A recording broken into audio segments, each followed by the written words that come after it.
Hello, everyone, and welcome back to the Unbound podcast. I'm your host, Ben Billups, and this week I'm joined once again the dynamic with the power triangle. That's what they call it in bands, right?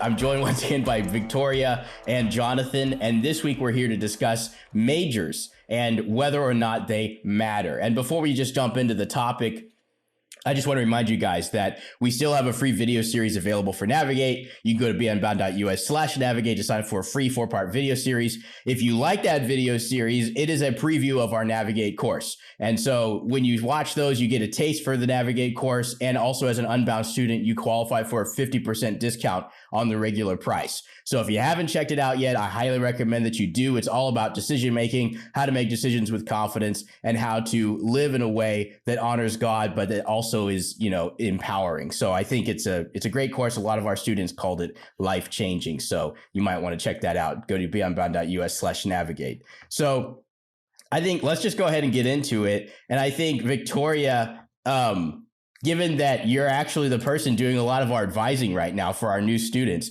super excited to have you on. But I think just as like initial context for this conversation. So we're saying, do majors matter? I think students wonder this a lot. They say, does my major matter? And what should I be thinking about when I'm picking a major? So I'm really just curious to start with what are some of the things that you tell students on advising calls, or what are some of the things that you're thinking about when you're going over those questions? Yeah, no, that's a great question, Ben. I'll lead off with just a quick personal example. Back when I was trying to pick a major for myself and going through school, starting everything off, I picked one right off the bat. So I wasn't undeclared. I didn't have any time to kind of work through some classes and figure it out. So I picked one off the bat. And I remember sitting down with 4 or 5 different degree plans, in front of me and saying, well, I could pick this one, or I could pick this, I could pick this. And as somebody who really wasn't sure what direction I wanted to go, that was really stressful. And definitely kind of kept me on edge and up at night for a week or two while I figured that out. So kind of with that background, that's actually been really helpful in terms of perspective to now come back around, several years later and be able to help other students make that same decision. So off the bat, and, some of these are a little bit broad, but intentionally. So, figuring out a general idea of what do I want to do? What are my goals? Do I even know what I want to do? Do I have goals for right now? Because if I don't, those are going to be 2 very different paths. So, if you have an idea of what you want to do and you're pretty confident about that, great. Maybe you're ready to pick, a specific major or a specific direction. If you know that you're, wanting to pursue a very specific career, great. Then in that case, it kind of lines up. A lot of different professions require specific degrees. Just as a kind of common example, say you want to work for the FBI. Okay, cool. Go to their website, look through the list of majors and, go along, figure out what aligns with you and then pick it and go with it. On the other side, if you're really not sure, then make that your priority to figure out what do I want to do? What's going to best help me do that? And, if you're thinking you want just a broad career or broad preparation, then maybe be open to a very broad degree. So, just kind of some obvious things, but really do take time to think about what it is that you want to do and what will best help you to get there. And you can even, most schools will offer breakdowns of degree plans as well. Just on their website or to students, you can request it from their academic department. So, if you're not sure, take a look at the actual degree plans and look at the specific courses that you will be taking in each one. Make sure you don't have, kind of a figmented or kind of glorious idea of a degree that maybe isn't actually the case. So make sure you kind of break that down and look at what's actually going on before you pick it. So those are just kind of some thoughts off the bat. Yeah. Well, first of all, do you mean to imply that the FBI doesn't just accept any degree? Like if you have a degree in literature, that doesn't qualify you for the FBI? I'm gonna restrict my comments on that one, Ben. Okay, I see how it is. Well, at least you have a real inside ear here. But of course, and Jonathan, obviously, you've been working with students for a very long time. I'm sure you've had this conversation over and over and over again. So just like off the top, like same question, like what does the major matter, and what do you think students should be thinking about? Be happy to answer that, and I also won't restrict my response to the FBI question, so we'll catch that one as well. So I think it's helpful to back up a little bit and ask a bigger question here that most people don't understand. So here's a misperception that I see all the time. People come in and they think jobs are tied to majors.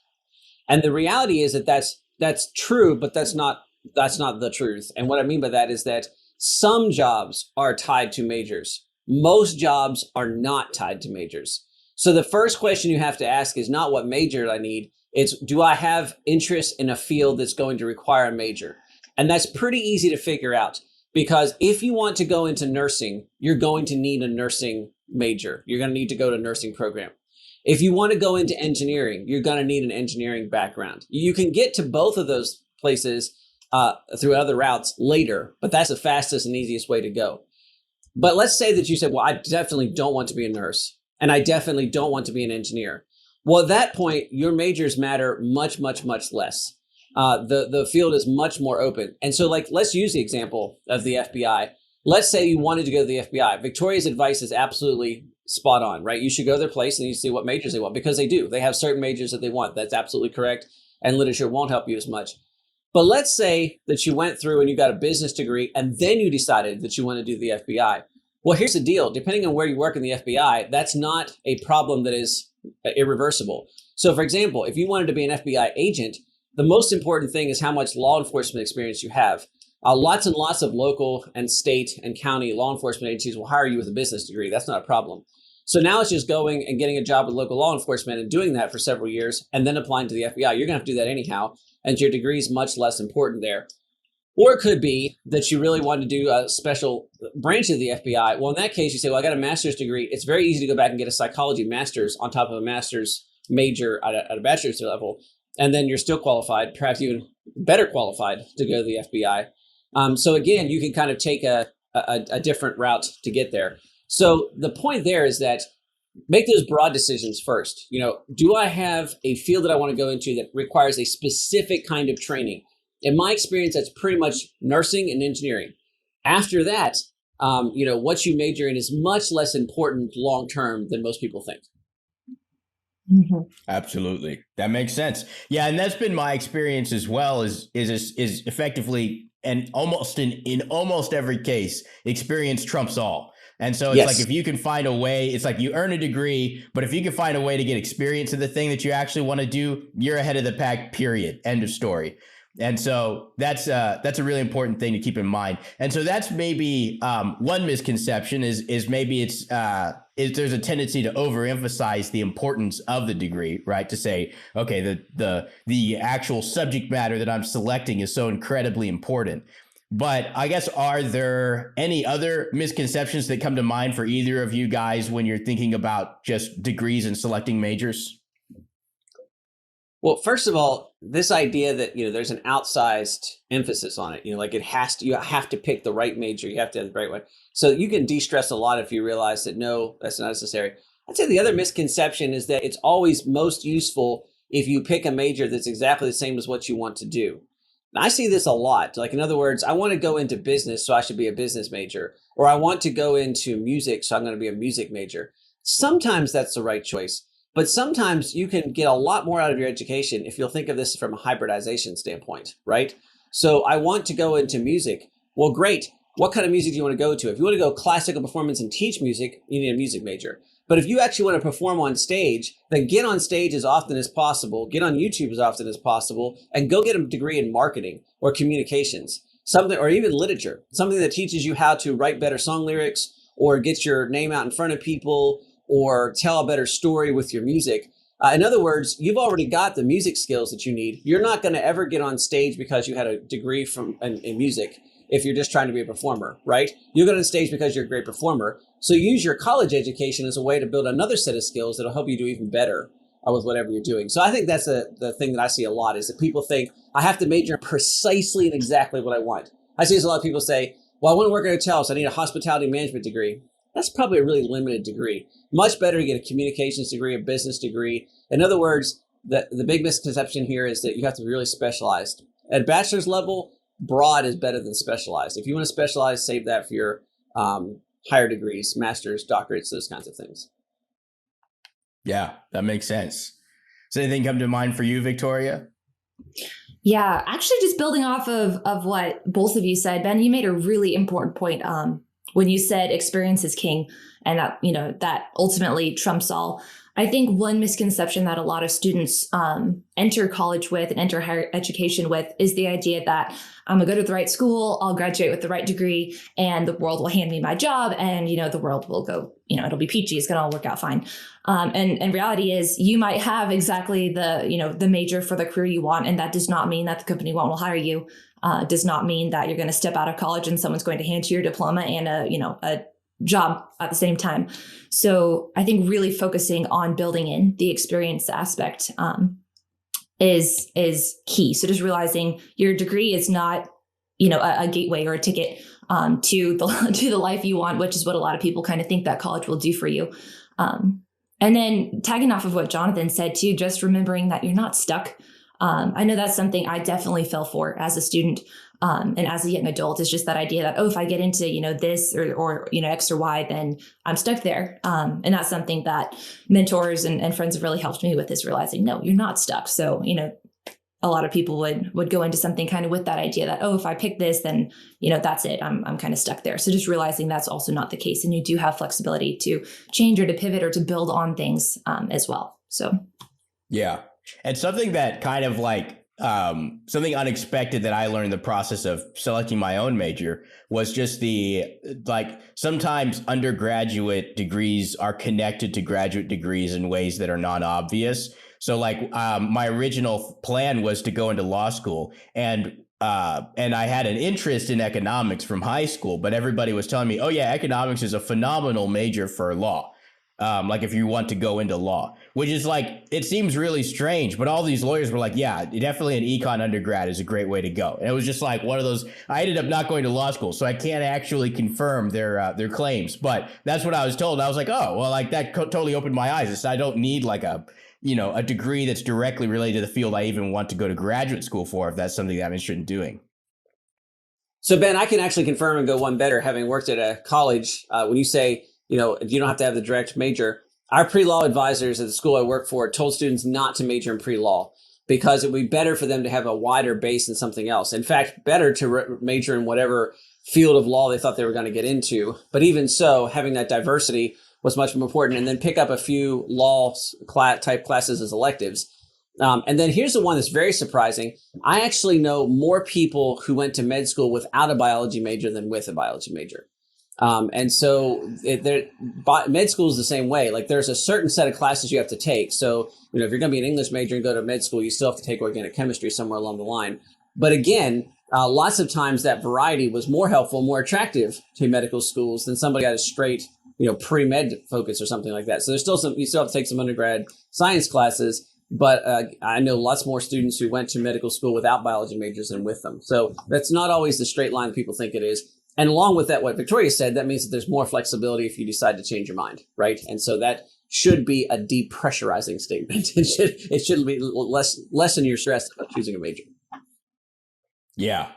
And so I think actually at this point, it'd probably be helpful just to talk about this too, because so anybody who's thinking about a degree, they may not understand all of the different sort of components that go into making up a degree, like the credits and the types of credits and everything that you need. And so Victoria, you're our expert right here between the three of us. So I'd actually if you could just walk us through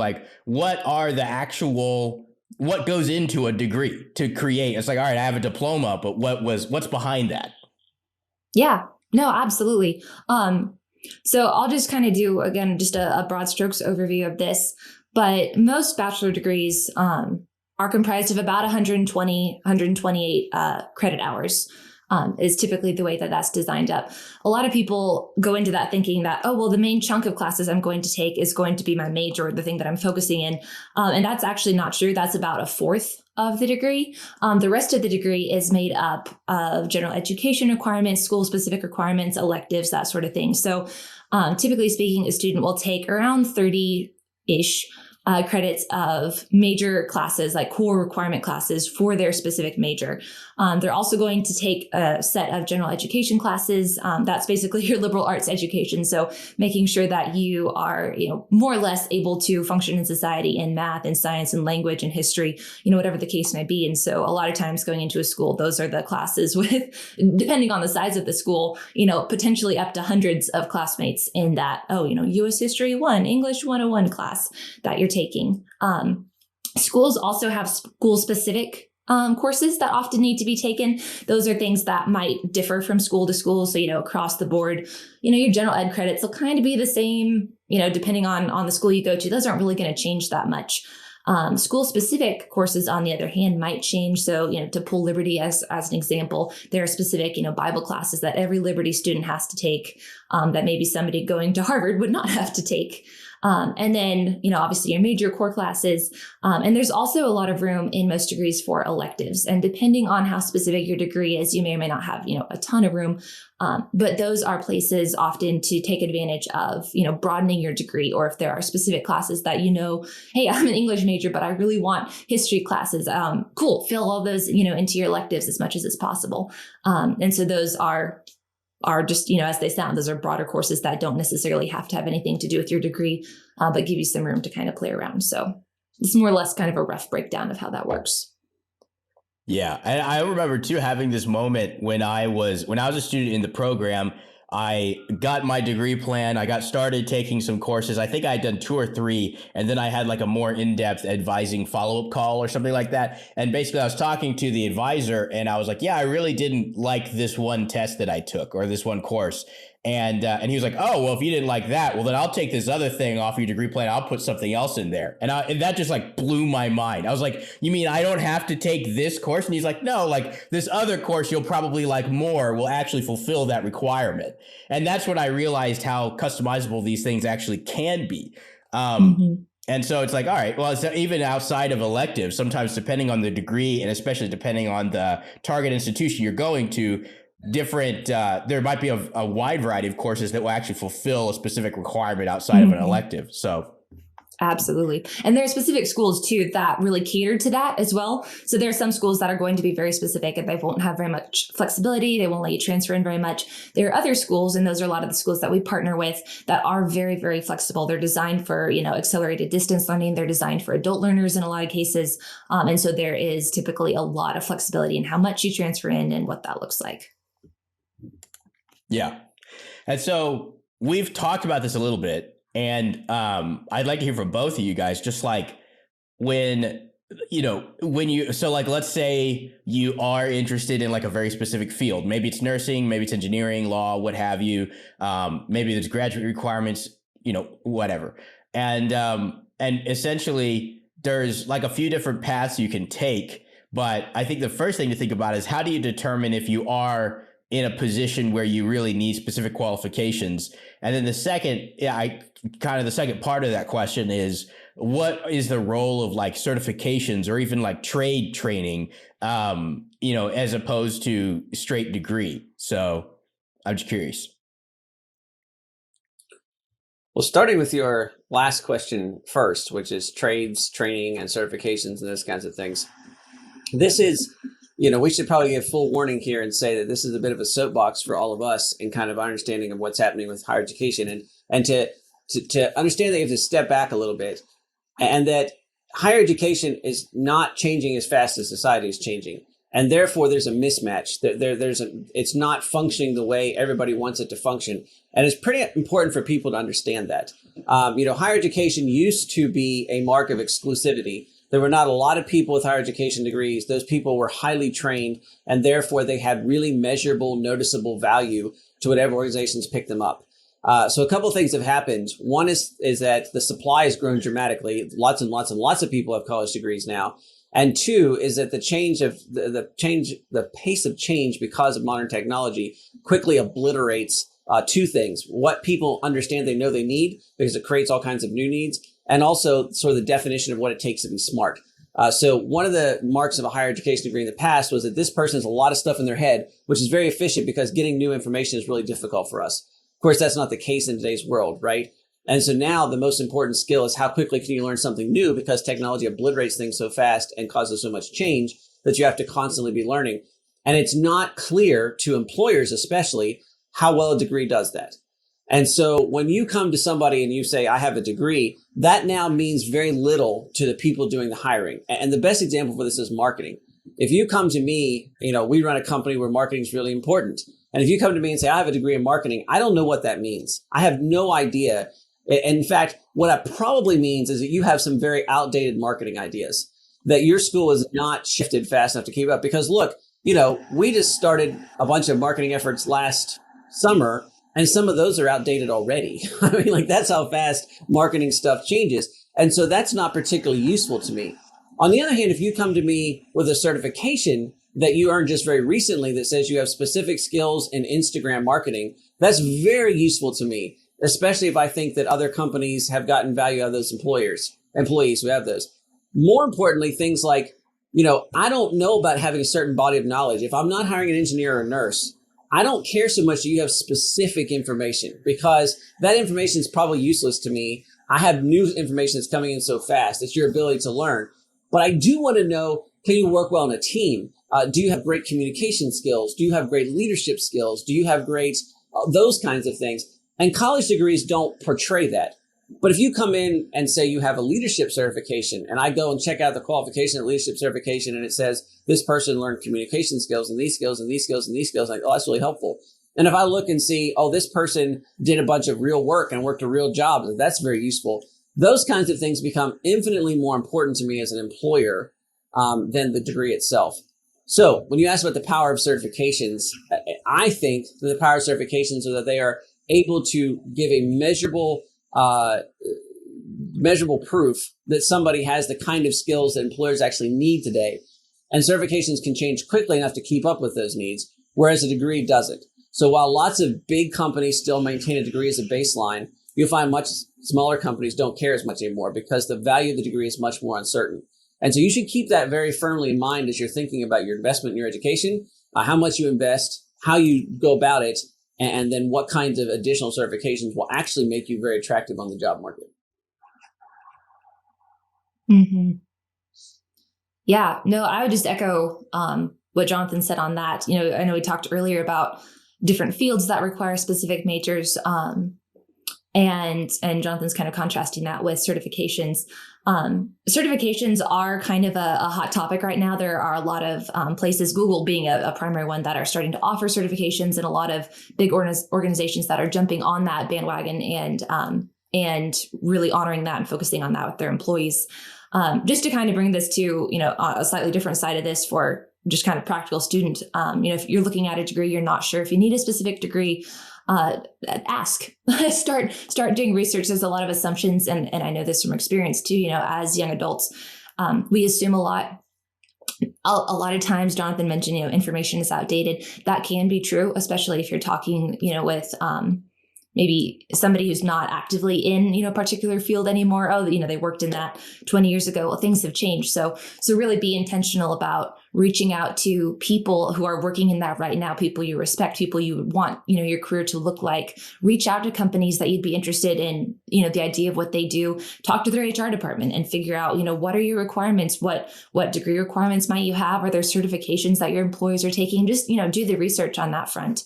And then I would also just, add that certifications could be potentially a great way to test out a field or a profession if you're not sure if that's really where you want to go. Long-term degrees are incredibly valuable, but they are also really expensive and they demand a lot of time and energy. So something like a certification might be a really great way to test the waters and figure out, is this even something I'm interested in once I've spent, some time and money invested in that? Is this still something I'm interested in doing more? Great. Well, maybe then, full degree would be appropriate and you can go from there. Yeah. Well, I think that advice of just talking to people who are in the field, that a simple conversation, simple 5, 10, 15-minute conversation with somebody it's so helpful. That's actually ultimately the reason why I decided not to go into law. Is I talked to a bunch of lawyers. Some of them were in merger and acquisition, and some of them were in criminal law and family law and all these different things. And I was really just kind of asking questions, just probing questions like what does your day-to-day look like? What are these different things? And then over time, I kind of came to realize, and they all kind of had their own opinion about the industry. Some of them were very negative, like it's a bunch of sharks, and this kind of thing. And so it's like you get a few different opinions and you start to form like, is this something like, do I still have the same level of conviction that this is something that I actually want?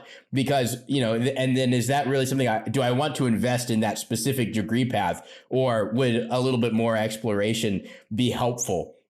And I think in particular, even just running that, it's something that's come to mind a few times while we've been talking, is just the risk that, if you have a degree in something, that's not the same as knowing how to do it. And I've heard people say that before. It's like, if you have I've met people who have a degree in, say like audio engineering, and they're like, well, I have a degree in it, I know how to do it. It's like, well, have you ever mixed a song or an album or been in a studio with a band? And they're like, no. And it's like, how on earth do you know? It's like, what sidechaining is, but you've never done the job. And so it's, again, I think it just kind of goes back into experience. So I think talking about experience, talking about getting advice from people who are in the field that you are interested in, or that you at least think that you're interested in. What should a student do if a student is looking and they're trying to select a major? They know they want a degree, but they don't. That's pretty much it. They're like, I want a degree, but other than that, I don't really have any specific ideas. What should that student be thinking about? What if they're not sure? Just to kind of kick this off, and then definitely be interested. I know Jonathan has a lot of experience in this area too. I resonate with this because I was one of those people who was really not sure and didn't know what direction to go. We've talked about experience and the role of that. And the older I get, the more firmly convinced I am that this is a huge clarifier for young adults in terms of, trying to figure out the direction you want to go and what will be most helpful in getting there. So especially, as you get started, take classes. That is one side of it that will give you some information. And if you hate studying something, you probably aren't going to really enjoy doing it. And sometimes there are things that we can't work in, fields you can't work in and get practical experience in right off the bat, in which case really leverage those courses, as you get started. Maybe if you have the option, maybe don't be a declared major, for a semester, for 2 semesters, and just take as many different classes as you can to kind of figure out some potential directions. But then even more than that, I would say just try and get experience in some different things that you think you might be interested in. Recognize you're not stuck. You could go try something for a day, a week, a month, a year, and that will give you great experience that will help expand your horizons in the future, even if it's not something you ever do. So yeah, just explore and be really intentional about that. Otherwise, you'll get to the end of that year, you'll have classes, but you really won't be any closer to making a decision on where you want to go. I would add to that, just come back to your basics, right? Think of your big questions. And here's how I'd characterize your big questions. First, make sure you do some serious work on your financial situation, right? You say you need a major, that's fine. You say you need a degree, make sure you can afford that degree. If you say you need a degree, but you're not sure what it is, and you're going to have to go massively into debt to get that degree, that's a bad decision. Just hold off college until you know what you need the degree for. So make those big decisions. Then ask, am I interested in fields that require a specific major, engineering, nursing, things like that? And if so, it may be worth it to pause and wait until you're certain about that before you get a degree. But if you've ruled those 2 things out and you say, I can afford it, I know I want a degree, but I don't know what it's in. Let me give you some advice that I'll be really freeing for you. Just major in whatever you want. In other words, pick the thing that is easiest for you, most interesting to you, most intriguing. Do not spend any time worrying about whether it's marketable and all that kind of stuff, because here's the deal. You don't know what you need to market yet. And so what is the point of the degree? The point of the degree is to teach you how to quickly and effectively master complicated information. And you can do that with any subject matter in the catalog. So grab one that you like, excel at it, do really good, concentrate on figuring out how to learn, and then get in gear and pick up as much experience as possible. And then, all kinds of things will get applied there. Probably little of the content of your major, but everything about how you mastered that content. The part about learning how to learn. That'll be the part that'll be really important. Add certifications as necessary and tweak as needed once you start to figure things out. But don't spend a lot of time stressing about this. Unless you decide to go back into engineering nursing, in which case you can still do that. You just have to go a bit longer of a path. there's really nothing you can do here that's going to cause you long-term major damage. So relax, grab something you like, do really good at it, and keep moving. Absolutely. And actually, there's a blog post that Jace put up just this week. You can go to beunbound.us/blog to check it out. But it's about how to make the most out of any situation, how to get the most experience, and how to really basically pick up as many lessons as possible from any environment. And what you said, Jonathan, just reminded me of that, because I just remember some of the lessons that honestly stuck with me from college.